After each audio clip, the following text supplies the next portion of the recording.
97లో నేను గెలిచిన సర్పంచి. 87 87లో నేను సర్పంచ్ గెలిచింది. 87 నుంచి ఒక సంవత్సరం ఏలం పాడినాం. ఆనాక అంటే పెద్ద మనిషి రంగపరెడ్డికి ఇచ్చాం. ఏంది చెరువులు గిరువులు అంతా ఆయనే, నేను సర్పంచ్గా ఉండి ఆయనే చేశాడు.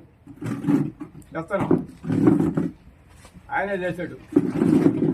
ఆయన ఆ డబ్బులు సంపాదించి దేవాలయం కట్టాడు. ఈరోజు 16 లక్షలు వచ్చింది దానికి. దేనికి?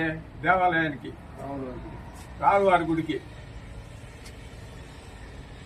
ఈయన చేసింది ఏమైనా ఒక బడి కట్టినాడా, ఏమన్నా ఒక ఈ స్కూల్ కట్టినాడా, ఏమైనా కట్టినాడా? నీళ్ళు కూడా మేము తెచ్చినట్టువే. తాగవాళ్ళు గెలిపిస్తే ఈ ఊరు జెడ్పీటీసీగా వేరే సర్పంచ్ ఉన్నా కూడా పట్టి తీసుకొచ్చి నీళ్ళు కొడాలు పెట్టింది. ఆయన ఏమైనా తెచ్చినాడా?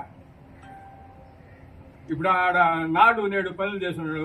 కాలువ దాకా కట్టుండాల, గోడ ఆ కాలువ దాకా జలపాట కాలువలు కట్టుండాల. ఇప్పుడు ఈ రోడ్డు కట్టగిచ్చేసినారు, అటు ఇబ్బంది పడుతున్నారు పిల్లకాయలు. ఏం పని చేయకనే నేను బెదిరిస్తామంటే బెదరం ఇంకా అది.